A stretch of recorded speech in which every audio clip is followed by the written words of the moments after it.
सभी साथियों को प्यार भरा नमस्कार। मैं आपका दोस्त सुनील कालवा एक बार फिर हाजिर हूं आप सभी के सामने एक नई क्लास लेकर। दोस्तों, आज हम इस क्लास में पढ़ने वाले हैं यामिनी राय, अमृता शेरगिल व डीपी राय चौधरी के बारे में। तो चलो शुरू करते हैं अपनी क्लास। सबसे पहले पढ़ेंगे हम यामिनी राय। यामिनी राय, उनका जन्म होता है 10 अप्रैल 1887 ईस्वी बेलियातोड़, बांकुरा, बंगाल के अंदर। मृत्यु 24 अप्रैल 1972 ईस्वी में होती है। शिक्षा प्राप्त करते हैं ये कलकत्ता स्कूल ऑफ आर्ट से। शिक्षा प्राप्त करते हैं कलकत्ता स्कूल ऑफ आर्ट से। प्रारंभ में इन्होंने पोर्ट्रेट पेंटिंग की दुकान खोली। प्रारंभ में इन्होंने पोर्ट्रेट पेंटिंग की दुकान खोली। इनको दृश्य चित्रण में भी रुचि थी। इन्हें दृश्य चित्रण में भी रुचि थी। वान गो व माने से ये प्रभावित थे। मानगो तथा माने से ये काफ़ी प्रभावित रहे हैं। बंगाल की लोक कला तथा बिहार के पट चित्रण से सर्वाधिक प्रभावित रहे हैं। वान गो व माने से प्रभावित हैं, ठीक है, लेकिन सबसे अधिक प्रभावित ये माने जाते हैं बंगाल की लोक कला व बिहार के पट चित्रणों में। बंगाल के जो पट चित्र हैं उनसे सबसे ज़्यादा अधिक प्रभावित हुए हैं। वह बंगाल की जो लोक कला है, बिहार की पट कला है, पट चित्रण है, इनसे सबसे अधिक ये प्रभावित है। बात करें शिक्षण की तो 1929 से 36 ईस्वी तक इन्होंने कला विद्यालय लाहौर में सहायक निदेशक के पद पर कार्य किया है। 1929 से 1936 ईस्वी के मध्य। 1938 से 1947 ईस्वी के मध्य city school of fine art Lahore के निदेशक रहे हैं। पद्म भूषण इनको भारत सरकार के द्वारा 1955 ईस्वी में प्राप्त होता है। 1955 में इनको भारत सरकार के द्वारा पद्म भूषण से सम्मानित किया जाता है। यामिनी राय के प्रमुख चित्रों में ढोलक वादक, संथाल स्त्रियाँ प्रमुख है, सबसे अधिक याद रखें इसको। भेंट, सीता की अग्नि परीक्षा, टैगोर और बापू, तीन पुजारी ने, यह भी काफ़ी इम्पोर्टेंट चित्र है। रथ यात्रा, घोड़ा गाड़ी, माँ और शिशु एक महत्वपूर्ण चित्र है। मछली दबाई बिल्ली, एक मछली, केकड़ा, एक लोमड़ी, हाथी, किंग एवं क्वीन, घोड़ा, गाय, दी वैष्णव, मैं भोला भाला, ये इनके प्रमुख व महत्वपूर्ण चित्र हैं।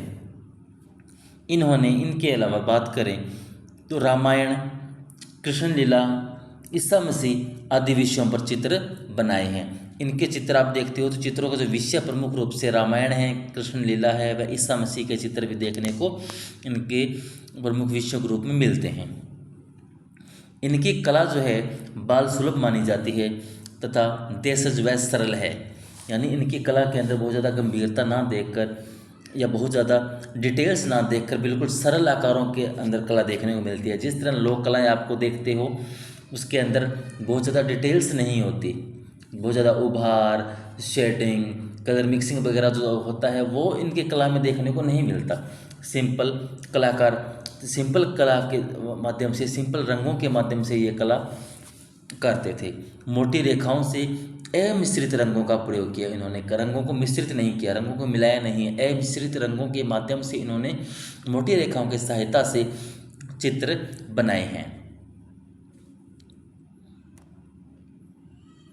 यामिनी राय के बाद हम पढ़ते हैं एक और महत्वपूर्ण कलाकार अमृता शेरगिल के बारे में। अमृता शेरगिल, जिनका जन्म होता है 30 जनवरी 1913 ईस्वी बुडापेस्ट, हंगरी के अंदर। बुडापेस्ट, हंगरी, 1913 में जन्म होता है अमृता शेरगिल का। मृत्यु 5 दिसंबर 1941 ईस्वी को होती है। पिता इनके उमराव सिंह सिख थे व माता मारिया आंतवानेत गोरेसमन थी। अमृता शेरगिल का प्रमुख रंग व प्रिय रंग लाल था। कई बार एग्जाम में प्रश्न पूछा गया है कि अमृता शेरगिल का प्रिय रंग कौन सा है, तो वह है लाल। अजंता व बसोली का बहुत प्रभाव पड़ा है इनके ऊपर। अमृता शेरगिल पर अजंता का प्रभाव है, बसोली का प्रभाव है। इन दोनों शैलियों से ये प्रभावित रही है अमृता शेरगिल। 1921 से 1929 ईस्वी के मध्य ये शिमला में रही थी। 1921 से 1929 ईस्वी के मध्य अमृता जो है शिमला में रहती है। शिक्षा 1929 से 1934 ईस्वी में ब्योक्स आर्ट्स कॉलेज पेरिस में ल्यूसेन सिमोन के निर्देशन में ये शिक्षा प्राप्त करती है। 1929 से 1934 तक ब्योक्स आर्ट्स कॉलेज के अंदर पेरिस में ल्यूसेन सिमोन के निर्देशन में कला शिक्षा ग्रहण करती है। यूरोप भ्रमण के समय पिकासो, ब्राक, मातिस व गोगोव से प्रभावित रहती है। यूरोप भ्रमण के समय ये पिकासो, ब्राक, मातिस व गोगोव से प्रभावित है। गोगोव के टाहिटी कला से विशेष प्रभावित है। गोगोव की टाहिटी कला से विशेष रूप से प्रभावित है। पिकासो, ब्राक, मातिस से तो प्रभावित है ही, सबसे अधिक प्रभावित तो वो है गोगोव की टाहिटी कला से। 1934 ईस्वी में इन्होंने शिमला भारत में आकर अपना स्टूडियो स्थापित किया व चित्रण कार्य करने लगे। इन्हें कुछ पुरस्कार प्राप्त हैं जो इस प्रकार हैं। 1932 ईस्वी में उनको टोरसो पर ग्रांड सेलो का पुरस्कार प्राप्त होता है। भारतीय लड़कियां प्रमुख चित्र है जिन पर all India fine arts and crafts society की प्रदर्शनी में स्वर्ण पदक प्राप्त होता है। भारतीय लड़कियां पर all India fine arts and craft society की प्रदर्शनी में इनको एक स्वर्ण पदक प्राप्त होता है। पेरिस में जब ये अध्ययन करती है उस दौरान उनको 3 पुरस्कार प्राप्त होते हैं। तो ये इनके प्रमुख पुरस्कार थे। अब देखते हैं इनके प्रमुख चित्र। भारतीय लड़कियां, वधू का श्रृंगार, 3 बहनें, पोर्ट्रेट ऑफ माय फादर, केले बेचते हुए, बाजार या हाट जाते हुए, ब्रह्मचारी, गणेश पूजन, ग्राम्य दृश्य, द स्टोरी ऑफ टेलर, दक्षिण भारतीय, हल्दी पीसती औरतें, सिख गायक, विश्राम करती स्त्री, हाथी का स्नान, ब्राइड्स टॉयलेट, ये आदि इनके प्रमुख चित्र हैं। जिनमें भारतीय लड़कियां जो प्रमुख चित्र हैं इनका, 3 बहनें महत्वपूर्ण चित्र हैं इनका। ये बहुत ज़्यादा महत्वपूर्ण है, बहुत बार प्रश्न एग्जाम में पूछा जा चुका है। बालिका वधू व अछूत बालिका जो है इनमें गोगोव का प्रभाव नजर आता है। बालिका वधू व अछूत बालिका के अंदर जो चित्र हैं इनमें गोगोव का प्रभाव नजर आता है। 1934 ईस्वी में एकल प्रदर्शनी करते हैं इनकी इलाहाबाद में लगी थी। 1934 ईस्वी में एकल प्रदर्शनी इनकी इलाहाबाद में लगी। विषय इनके भारतीय ग्राम्य जनजीवन से संबंधित है या गरीब व असहाय लोग या भारतीय ग्राम्य के जनजीवन को जो दृश्य है ये प्रमुख विषय रहे हैं अमृता शेरगिल के। स्लीप इनका एक ऐसा चित्र है जिसके अंदर भारतीयता की झलक दिखाई नहीं देती है। स्लीप चित्र के अंदर भारतीयता की झलक दिखाई नहीं देती है। इस चित्र पर पूर्णतः विदेशी प्रभाव नजर आता है। अब हम अमृता शेरगिल के बारे में पढ़ लिया तो अब पढ़ते हैं डीपी राय चौधरी के बारे में, जो कि भारत के बहुत ज़्यादा महत्वपूर्ण कलाकार हैं, चित्रकार और मूर्ति शिल्प रहे हैं, मूर्ति शिल्पकार भी रहे हैं। डीपी राय चौधरी जिनका पूरा नाम है देवी प्रसाद राय चौधरी।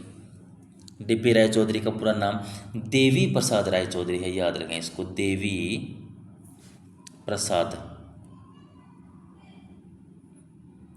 प्रसाद राय चौधरी इनका पूरा नाम है। इनका जन्म होता है 1899 ईस्वी के अंदर रंगपुर, पूर्वी बंगाल में। मृत्यु 1975 ईस्वी में इनकी हो जाती है। शिक्षा की बात करें तो 1914 ईस्वी में अवनिंद्र नाथ ठाकुर से ही शिक्षा ग्रहण करते हैं। ये प्राचार्य नियुक्त किए जाते हैं 1929 से लेकर 1957 ईस्वी के मध्य school of art Madras Chennai के। School of art Madras Chennai के ये प्राचार्य बनते हैं 1929 से 1957 ईस्वी के दौरान, ईस्वी के मध्य, school of art Madras Chennai में। 1953 ईस्वी में इनको चेयरमैन बनाया जाता है ललित कला अकादमी नई दिल्ली में। 1953 ईस्वी में चेयरमैन बनाए जाते हैं ललित कला अकादमी नई दिल्ली के। 1955 ईस्वी में कला गोष्ठी होती है टोक्यो जापान में, जहां ये प्रेसिडेंट व डायरेक्टर नियुक्त किए जाते हैं। अब हम देखें इनकी कुछ महत्वपूर्ण उपाधियां। इन्हें डी.लिट की उपाधि दी थी रविंद्र भारती विश्वविद्यालय के द्वारा। रविंद्र भारती विश्वविद्यालय के द्वारा इनको डी.लिट की उपाधि प्रदान की जाती है। 1958 ईस्वी में इन्हें भारत सरकार पद्म भूषण पुरस्कार से सम्मानित करती है।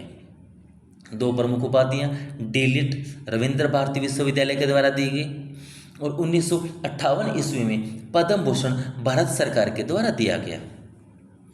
प्रमुख मूर्ति शिल्प इनके देखें, जिसके अंदर आता है श्रम की विजय, जो कि चेन्नई में स्थित है। चेन्नई में मरीना बीच चेन्नई में बना है। यह कांस्य या ब्रोंज से निर्मित है। श्रम की विजय जो है चेन्नई मरीना बीच चेन्नई में है और यह कांस्य या ब्रोंज से निर्मित है।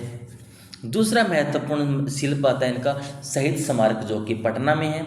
यह भी कांस्य या ब्रोंज से बनाया गया है। एक और महत्वपूर्ण शिल्प है कांस्य में बनाया गया महात्मा गांधी का। महात्मा गांधी जो कांस्य में बने हैं। इनके प्रमुख माध्यम जो है मिट्टी, प्लास्टर ऑफ पेरिस और कांस्य है। इनका प्रमुख माध्यम की बात करें तो मिट्टी, प्लास्टर ऑफ पेरिस व कांस्य इनके महत्वपूर्ण माध्यम हैं, जिसके अंदर ये मूर्ति शिल्प बनाते थे। एग्जाम में पूछ लिया जाता है इस तरह का प्रश्न, तो कई बार आया भी है कि इनका महत्वपूर्ण माध्यम क्या था, तो ये याद रखें। प्रमुख चित्रों में देखें इनके भूतिया औरत, तिब्बत की बालिका, नेपाली लड़की, लेप्चा कुमारी, मुसाफिर, खतरनाक रास्ते, कौतूहल, तूफान के बाद, आरती, स्नान का घाट, ये इनके प्रमुख व महत्वपूर्ण चित्र हैं। इनके अलावा व्यक्ति चित्रों अगर इनके देखें तो रविंद्रनाथ टैगोर, ओसी गांगुली, मिसेस ब्लैकवेल आदि जो है इनके इन्होंने व्यक्ति चित्र भी बनाए हैं। इनके मूर्ति शिल्पों पर पाश्चात्य कलाकार रोंदा तथा बोर्देने का कलाकार प्रभाव नजर आता है। रोदा या रोदिन भी कहते हैं, रोदा या रोदिन जो है तथा बोर्देन, इनका प्रभाव इनके मूर्ति शिल्पों पर नजर आता है। मूर्ति शिल्पों पर प्रभाव आता है, रोदा तथा बोर्देने का प्रभाव नजर आता है। तथा दृश्य चित्रों को देखकर हमें रेब्रांट तथा टिशियन की सी लावण्य तथा सौंदर्य नजर आती है। यानी दृश्य चित्रों पर प्रभाव है रेब्रांट का व टिशियन का। मूर्ति शिल्पों पर प्रभाव है रोंदा का और बोर्देने का। तो इन दोनों को आप अलग अलग रूप से याद रखें। प्रश्न पूछा जा सकता है कि दृश्य चित्रों पर किसका प्रभाव है या मूर्ति शिल्पों पर किसका प्रभाव है, तो इन दोनों को आप अलग याद रखें। मूर्ति शिल्प है तो रोदा और बोर्देने, और दृश्य है तो रेब्रांट और टिशियन। अब देखें आगे, तो ये जो है डी.पी. राय चौधरी जो है ये चित्रकार भी थे, शिल्पकार भी थे, इनकी मूर्तियां देखने को मिलती है। ये साहित्यकार भी थे, संगीतकार भी रहे हैं, वंशी वादक भी है, वंशी बजाने का भी शौक था, वंशी बजाते थे, तथा प्रख्यात शिकारी व पहलवान भी थे। और ये एग्जाम में पूछा भी गया है कि कौन से भारतीय कलाकार है या मूर्तिकार है जो पहलवान भी थे, तो वो हमारे हैं डी.पी. राय चौधरी। शिकारी भी है, पहलवान भी है, वंशी वादक भी है, संगीतकार भी है, साहित्यकार है, शिल्पकार है, चित्रकार है। तो कई कलाओं के धनी थे ये डी.पी. राय चौधरी। तो आप इन सभी को याद रखें। तो दोस्तों आज के लिए बस इतना ही। आशा करता हूँ कि आपको मेरे वीडियोस, मेरे कंटेंट पसंद आ रहे होंगे। अगर आपको कुछ कमी नज़र आती है तो कुछ प्रश्न पूछना है तो आप कमेंट करके मुझसे पूछ सकते हैं। अगर आपको मेरी क्लासेस पसंद आती हो तो प्लीज़ अपने दोस्तों को शेयर कीजिए व मेरे चैनल को अधिक से अधिक सब्सक्राइब कीजिए, मेरे वीडियोज़ को लाइक कीजिए। बने रहिएगा मेरे साथ। धन्यवाद।